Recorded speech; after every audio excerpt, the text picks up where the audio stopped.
नमस्कार साथियों, मेरे YouTube चैनल पर आपका फिर से एक बार हार्दिक अभिनंदन। मैं भाषा अध्यापक विपिन कोठारी आपकी सेवा में उपस्थित हुआ हूँ। आज संस्कृत विनोदिनी कक्षा 9 की पुस्तिका, जो सहायक पुस्तिका है हिंदी की, उसका पाठ 3 तृतीय पाठ धीरा बाला।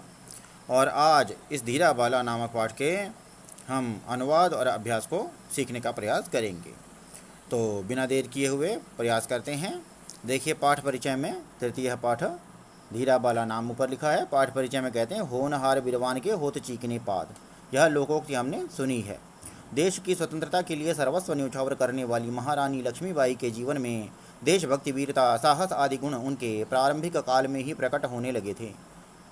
वीरता की अद्भुत प्रतिमूर्ति लक्ष्मीबाई सामान्य मनुष्यों के कष्टों के प्रति कैसी संवेदनशील एवं इन्हें दूर करने को तत्पर रहती थी, इसी का परिचय हमें प्रस्तुत पाठ से मिलता है कि कैसे नदी की धार में कूदकर उन्होंने मकर से 2 युवकों को बचाया था। तो देखिए, कहते हैं, इयम एका नगरी, यह एक नगरी है। अस्याह नगर्याः मध्ये काचित नदी प्रवहति, इस नगरी के मध्य में कोई नदी बहती है। इमाम नदीम उभयतः वृक्षलताभिः संकीर्णः कश्चन सुंदर प्रदेशः दृश्यते, इस नदी के दोनों ओर वृक्ष और लताओं से संकीर्ण, घिरा हुआ, भरा हुआ कोई सुंदर प्रदेश दिखाई देता है। नद्याः अपर पार्श्वे प्रतिवर्षम काचित मेला आयोजिता भवति, नदी के दूसरी ओर, यानी जैसे पंजाबी में कहते हैं ना परले पासे, तो वैसे ये अपर पार्श्वे यानी दूसरे सिरे पर, नदी के दूसरी ओर, दूसरे किनारे पर हर वर्ष कोई मेला आयोजित होता है। तस्यां मेलायां भागं ग्रहीतुं बहुभ्यः ग्रामेभ्यः जनाः नदीं तीर्त्वा आगच्छन्ति स्म, उस मेले में भाग लेने के लिए बहुत से गांवों से लोग नदी पार करके आते थे। कदाचित पंचदश वर्षीया काचित बाला पित्रा सह मेलां प्रति प्रस्थिता आसीत्, किसी समय 15 साल की कोई बाला यानी बालिका पिता के साथ मेले की ओर चल पड़ी। सा चतुर्मती धैर्यशालिनी च आसीत्, वह चतुर्मती अर्थात चतुर्बुद्धि वाली, चंट बुद्धि वाली और धैर्यशालिनी थी। नौकया तयोः प्रयाणम आरब्धम, नाव से उनकी यात्रा आरंभ हुई। तस्याम नौकायाम अन्ये अपि बहवः जनाः आसन, उस नौका में अन्य भी बहुत से लोग थे, दूसरे लोग भी थे। यदा नौका नद्याः मध्य भागम आगता, यदा अर्थात जब नौका यानी नाव नदी के मध्य भाग में आ गई, तदा तस्याः नद्याः अपरस्मात् भागात् भीत्या त्वरया च जले तरन्तौ आगच्छन्तौ कौचित् युवकौ दृष्टौ। तो क्या कहते हैं, जब नौका नदी के मध्य भाग में आ गई, तब उस नदी के दूसरे भाग से डर के मारे और जल्दी जल्दी जल में तैरते हुए, शीघ्रता से जल में तैरते हुए आते हुए कोई 2 युवक दिखाई दिए। युवकौ क्योंकि द्विवचन है, इसलिए 2 युवक दिखाई दिए। नद्याम कश्चन मकरः आसीत्, नदी में कोई मगरमच्छ था। अस्याम नौकायां स्थिताः सर्वे आत्मनः विपदः शंकया नाविकम् अवदन्, भो कृपया नौकां वेगेन अग्रे चालयतु इति। तो क्या कहते हैं, इस नौका में स्थित सभी अपनी विपदा की आशंका से घबरा करके नाविकम अवदन, नाविक से बोले, जो नाव चलाने वाला केवट था, उससे बोले, भो कृपया नौकाम वेगेन अग्रे चालयतु, अरे कृपया नौका को जल्दी से, तेजी से आगे चलाओ। अब क्या कहते हैं, सर्वेषां मुखेषु भयस्य आतंकस्य छाया दृश्यते स्म, सभी के मुख पर भय और आतंक की छाया दिखाई दे रही थी। अस्याः बालायाः मुखे अपि भीतिः आसीत्, इस बालिका के मुख पर भी भीति थी अर्थात डर था। तो अब आगे क्या कहते हैं, तस्याः भीत्याः कारणं तु न स्वविषयक चिंता, उसके डर का कारण अपने बारे में चिंता नहीं थी। अपितु तयोः रक्षणं कथं स्यात् इति एव, बल्कि उन दोनों की रक्षा कैसे हो यही थी। तयोः क्रंदनं श्रुतवत्या तस्याः मनः दयार्द्रम अभवत्, तो क्या किया, उन दोनों के क्रंदन को सुनकर, उनके चिल्लाने को सुनते हुए उसका मन दया के कारण गीला हो गया, दया से भीग गया। तौ रक्षणीयौ एव इति संकल्प्य सा पितरम अपश्यत्, उन दोनों की तो रक्षा करनी ही है, ऐसा संकल्प करके उसने पिता की ओर देखा। ततः तेन निवारिता अपि, तब उनके द्वारा रोकी जाती हुई भी, सा जले कूर्दितवती एव, वह जल में कूद ही गई। मीनः इव तरंती, मछली के समान तैरती हुई। सा तयोः हस्तौ दृढ़तया गृहीत्वा नौकां प्रति आनीतवती, मीनः इव तरंती, मछली के समान तैरती हुई। सा तयोः हस्तौ, उन दोनों के हाथों को दृढ़तया गृहीत्वा, दृढ़ता से मजबूती के साथ पकड़कर नौकां प्रति आनीतवती, नाव की ओर ले आई। इमां घटनां दृष्ट्वा सर्वे अपि आश्चर्येण स्तब्धाः अभवन्, इस घटना को देखकर सभी आश्चर्य के कारण, हैरानी के कारण स्तब्ध हो गए, सन्न रह गए। तस्याः पिता अपिताम अभिनंदितवान, उसके पिता ने भी उसका स्वागत किया। तस्याः साहसम बहुधा अश्लाघत च, और उसके साहस की बहुत प्रशंसा भी की। बाल्यावस्थायामेव एतादृशं साहसं प्रदर्शितवती सा एव भारतस्य स्वातंत्र्य संग्रामे महाकाली एव। तो क्या कहते हैं, बाल्यावस्थायामेव, बचपन की अवस्था में ही, बाल्यावस्था में ही एतादृशं साहसं प्रदर्शितवती, इस प्रकार के साहस का प्रदर्शन करने वाली, सा एव, वह ही, भारतस्य स्वातंत्र्य संग्रामे, भारत के स्वतंत्रता संग्राम में, महाकाली एव, महाकाली के समान, युद्धवा, युद्ध करके, आंग्लेयान प्रकंपितवती लक्ष्मीबाई, अंग्रेजों को कंपाने वाली लक्ष्मीबाई थी। क्रांतिकारिणाम सर्वेषां मध्ये, सभी क्रांतिकारियों के बीच में, अत्यंतम साहसवती, अत्यंत साहस वाली, सर्वेभ्य अत्युत्तमा सेना नेत्री च लक्ष्मीबाई, और सबसे अति उत्तम सेना नेत्री रानी लक्ष्मीबाई थी। इति तस्याः विषये वदति, ऐसा उसके बारे में कहते हैं। तया सह युद्धम कृतवत्सु, उनके साथ युद्ध करने वाले आंग्लेय सेना मुख्येषु, अंग्रेज सेना प्रमुखों में, अन्यतमः सररोज नामकः, एक यानी प्रमुख सररोज नामक, यानी सररोज नामक अंग्रेज ने यह बात कही थी कि उनको जो है ना युद्ध करके, यानी क्रांतिकारियों के, सभी क्रांतिकारियों के बीच में अत्यंत साहसवती और सभी को सबसे अति उत्तम सेना नेत्री रानी लक्ष्मीबाई हैं।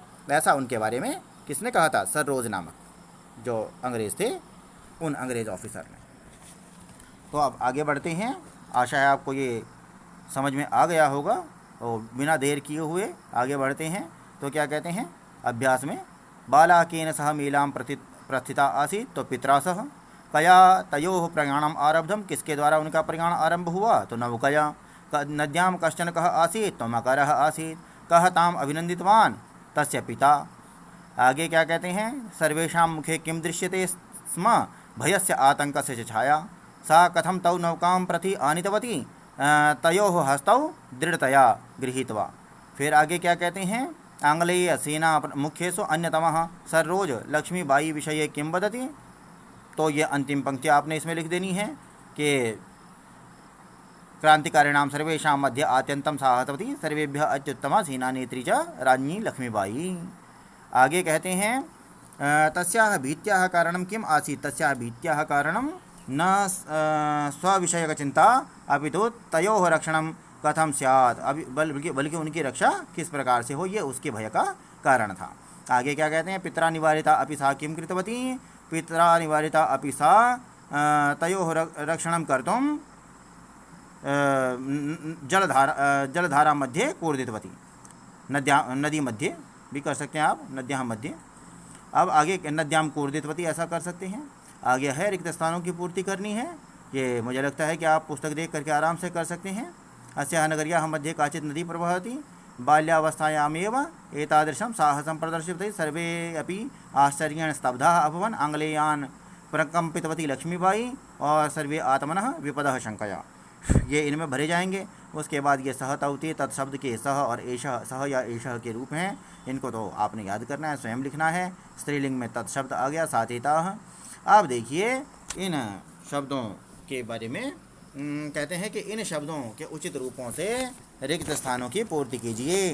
तो पहले में आ जाएगा एतस्याम, फिर एतस्याः, फिर जो है तस्याम, फिर अनया, फिर आ जाएगा तस्याः, फिर एतयाः, फिर अस्याम, फिर एषा, फिर तासो, फिर एतस्यै, और इसमें जो घ भाग में है ता आ जाएगा दूसरे वाले में। अच्छा जी, उसके बाद में छ भाग आ गया, छ भाग में अस्याम, और ज भाग में एषा, झ भाग में तासो, और उसके बाद में ञ भाग में एतस्यै, ञ भाग में हाँ एतस्यै, और उसके बाद में फिर आप देखिए ट भाग में एतत्, तो ट भाग में आ जाएगा एताम, ठ भाग में एता भी, और ड भाग में तासाम, और ढ भाग में एतस्याः। अब उसके बाद में कहते हैं पांचवें प्रश्न में, अतः कतिचन वाक्यानि सन्ति, नीचे कुछ वाक्य दिए गए हैं जिनमें अधोरेखांकित शब्द को उद्देश्य करके किम शब्द के स्त्रीलिंग के रूपों का प्रयोग करके प्रश्न वाक्यों को लिखें। तो ये हो गया, जनकः भूमौ सीतां प्राप्तवान, तो काम प्राप्तवान, सीताम की जगह पर काम कर देंगे। सीतया सह रामस्य विवाह अभवत, तो यहाँ पर आ जाएगा कया सह। ठीक है। और उसके बाद आ गया हनुमान सीतायै, तो कस्यै। हाँ, और फिर उसके बाद राम सीतायाः, तो कस्याः। और फिर सीतायाः, फिर यहाँ पर भी कस्याः। और फिर सीतायाम, तो इसमें कस्याम। अब उसके बाद में आ जाता है छठा प्रश्न। छठे प्रश्न में भी कहते हैं कि इसको जो है प्रथम वाक्य में प्रयुक्त सर्वनाम शब्द के उचित रूप को दूसरे वाक्य में रिक्त स्थानों में लिखिए। तो देखिए, इसमें पहले में इन्होंने अस्य भर दिया है, दूसरे में हमें भरना है तासाम, तासाम नर्तकी नाम, तीसरे में तेभ्य, चौथे में ईमान, पाँचवें में तस्याम, फिर छठे में एतेषु, सातवें में तस्मात्, आठवें में अनयोः, नौवें में तान, 10वें में अस्मिन्, फिर 11वें में तासु, फिर 12वें में अस्मै, 13वें में तेभ्यः, और 14 में एभिः, 15 में तेषाम, 16 में एभ्यः, और 17 में आभ्यः, 18 में अनेन, 19 में अनयोः, 20वें में एतासाम, 21वें में एताभ्याम, 22वें में अस्यै, और 23वें में आभ्याम। तो ये इस प्रकार से इसमें भरे जाएंगे। और इसके बाद में आपके पास बचता है इसके बाद में आपके पास आ जाता है नंबर कि इदम शब्द के पुल्लिंग रूपों को। अब इनको तो आपने स्वयं लिखना है, याद करना है। और शब्द रूप आप विभिन्न प्रकार के अनेक कक्षाओं में भिन्न भिन्न कक्षाओं में अलग अलग आप याद करते ही रहते हैं। तरीका लगभग एक ही होता है सप्तमी विभक्ति तक। तो ये था इस पाठ का अभ्यास। वीडियो को ध्यान से सुनने के लिए आप लोगों का धन्यवाद। नमस्कार।